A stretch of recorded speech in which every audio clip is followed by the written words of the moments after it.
Hi, I'm Karima Brown. You watching The Fix. Now, the Xolobeni community in the Eastern Cape have shunned efforts by the Department of Minerals to develop their farmland on the interest of mining. This has led to ugly standoffs between the community leaders and the state, ending in chaos. Joining us to discuss the issue today is Action Aid's Christopher Rutledge, who's in the studio with us. Christopher, good morning. Then we are also joined on the line by Nonhle Mbuthuma. She is from the Amadiba Crisis Committee, as well as Fanele Ndovela. He is from the Xolobeni Youth and Sustainable Development Organization. Welcome, guests, to the show. Just to tell our listeners, we have tried to get the ministry to come onto the show. They are unable to speak to us. Now, of course, we know that at the end of that chaos, which we will come to, Mr. Mantashe, who is the minister, announced that he will do another survey to try and test community opinion on this matter. Let's quickly just listen to UJ political analyst speaking earlier to my colleague Malungelo Boy about how this survey is actually not going to solve the problem. The question of rule of law needs to be put into perspective, irrespective of the survey. The court said very clearly that this community's customary law practices dictate that consensus is the primary manner in which they make decisions and not a democratic majority rules type of setup. Therefore, even if the survey came back saying 70% of the community is for the mining, they would still need to win over the other 30%, in this scenario. That was, of course, the political analyst Nezo explaining how the way in which to make decision-making is required. It's not a question of whether the majority is in favor or against. You have to have consensus. This community doesn't have consensus. There's been a lot of toing and froing. I'm going to start with the people from the community to take this debate forward, and I'm going to actually give the group that proposes that mining is going to be good for Xolobeni to make their case. Fanele, who joins us from our Cape Town studio, why do you think this area should go ahead with mining when there are so many people in the community that is against it? Thank you, Karima. Actually, Karima, we are not only saying the mining alone, agriculture and ecotourism. The mining will definitely change the lives of the young people of the community and also develop the community in various ways. Like now, we do not have roads, we do not have basic needs like your water supply, your clinics, we kind of having nothing. But then if you look at the democracy that we are living in, it's more than 22 years now, but we're still suffering, living in a very vulnerable conditions, very bad conditions, with no jobs, with nothing, no developments, no economic activities that takes place in an area. So for that reason, we are saying we support this, the sustainable mining. And that mining will only be sustainable if the SLP has been drafted in a proper way. Also, the SLP and also the procurement policy, the community procurement policy that we are, as the youth, intending to advocate for. Tell her to look up. Let me bring in Nonhle Mbuthuma here. Nonhle, you have opposed mining as one of the ways in which to develop the community. We have now a group saying that they're not excluding other forms of development. They just want mining to come in, and they talk about sustainable mining.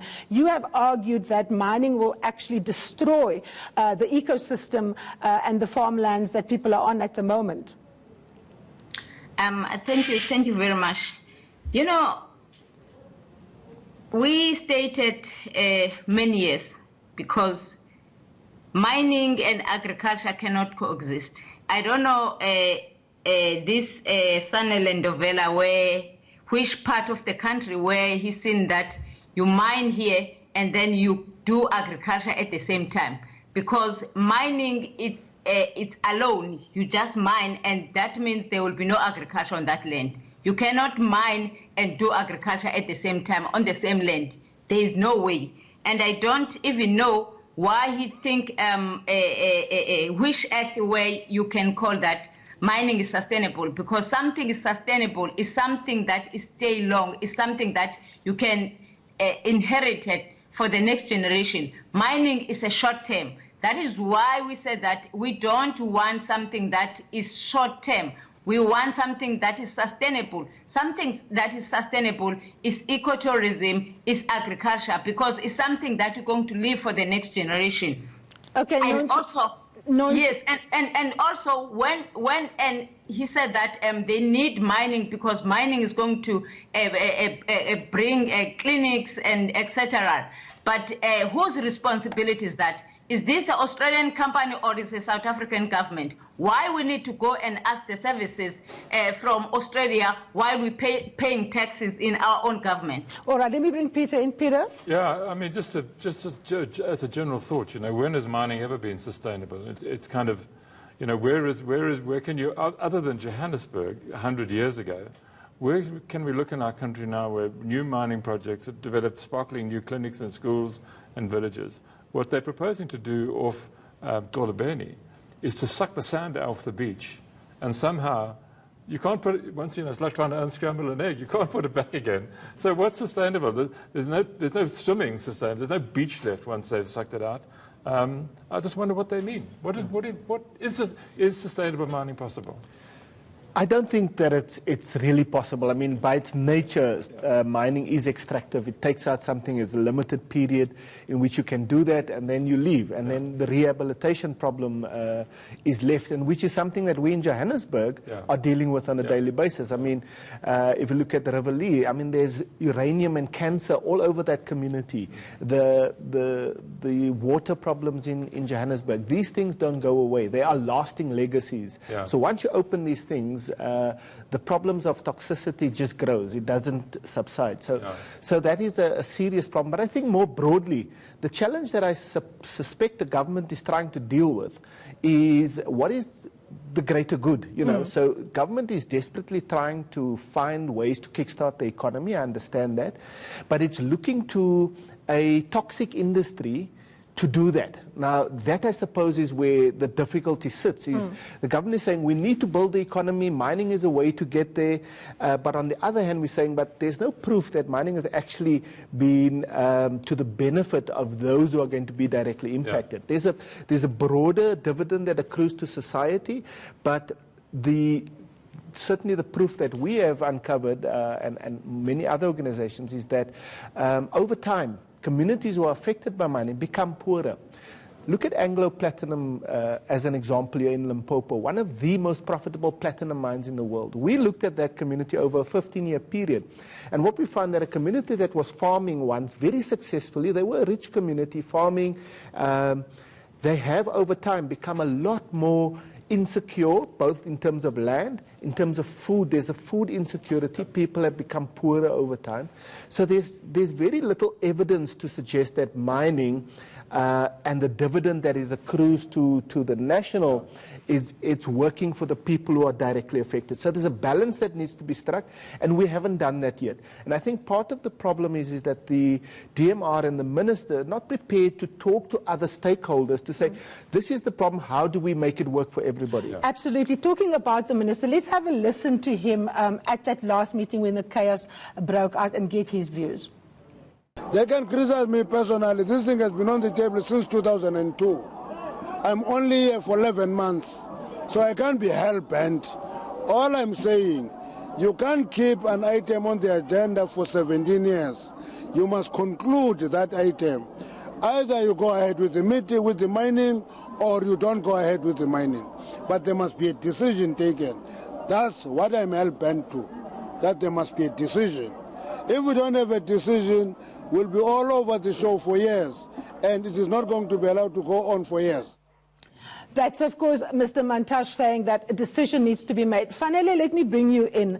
The point has been made that mining actually doesn't lead to development. It actually makes communities poorer. Have you had a look at the research, for example, that various organizations have conducted, including the mining companies, by the way, because they looked at what the length of time would be, and it's something like 22 years that they would be able to be there. They looked at the impact of the community. And in fact, a court decision said that the communities will definitely lose their land. So how do you tie development of this area to this Australian company that the minister seems determined to bring to your area?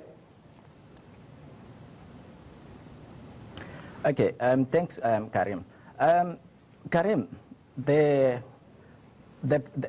mining, I'm not saying the Australian company. I'm not going to comment much on that.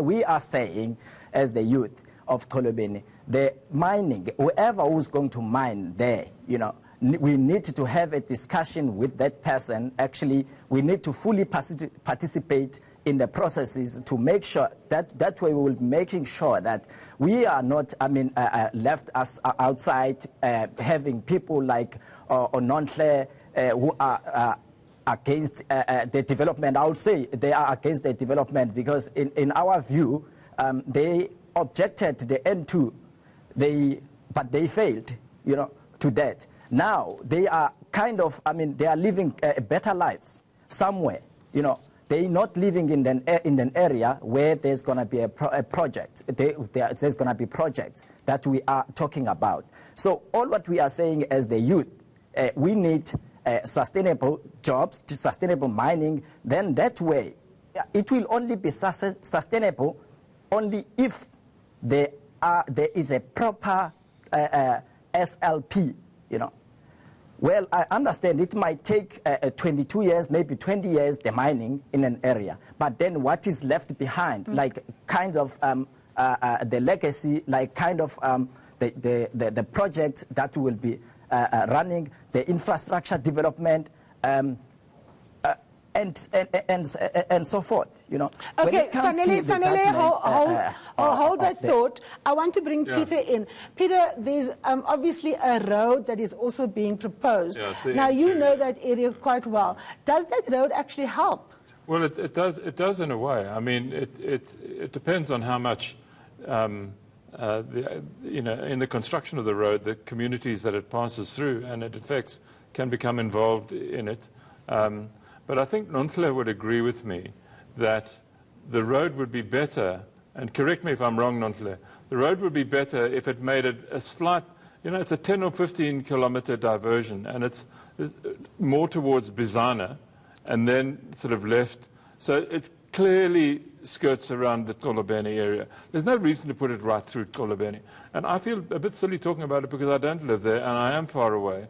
But, you have to trust people on the ground. Nonhle is on the ground. Nonhle? And, moving this road a little bit would solve an enormous amount of problems. Nonhle, can you respond to Fanele's question around development, but also answer Peter's question? If that road, for example, did make Xolobeni more accessible, particularly for farmers who have to get their produce to places like Durban, would it make a difference? Thank you. And I'm glad because Fanele, he's working at Tormin. He's a miner himself. And he knows exactly what is the mining doing. And he knows the neighboring of Tormin, where he's working right now, how they're not even benefiting from the mining. And if we can go to Xolobeni, the Xolobeni issue, as he's mining in Tormin in Western Cape right now, what the difference is going to make, because the people of Tormin right now, they are not employed, but he's driving all the way from Xolobeni and take the jobs of the people of Western Cape. And now, if you look at the road that they are pushing, the N2 toll road right now, the road it's a highway, And we always say that we need our communities to be accessible. We need our villages to be accessible, but not the highway. The highway is going to relocate quite a lot of people. It's going to go through our fields. And many people, they're going to lose the fields. And if this road is meant to help the people, why it's not connected to our town where our services are? But it's just driving in the middle of our villages. It does not make sense to us. But we understand that this road is meant to take the minerals to transport it where it's going to be manufactured. Okay, it's nothing to do that is going to help us. We have to leave it there. Unfortunately, we've run out of time. Peter, these are such heavy questions. We're going to come back to it. I think one of the key issues that the minister is going to have to deal with is, of course, how to deal to get consensus, because that is the way the decision-making happens. It's a 15-year battle. I don't think consensus is going to be on the cards anytime soon. After the break, we take a look at what the stories are that are making headlines in the Sunday papers.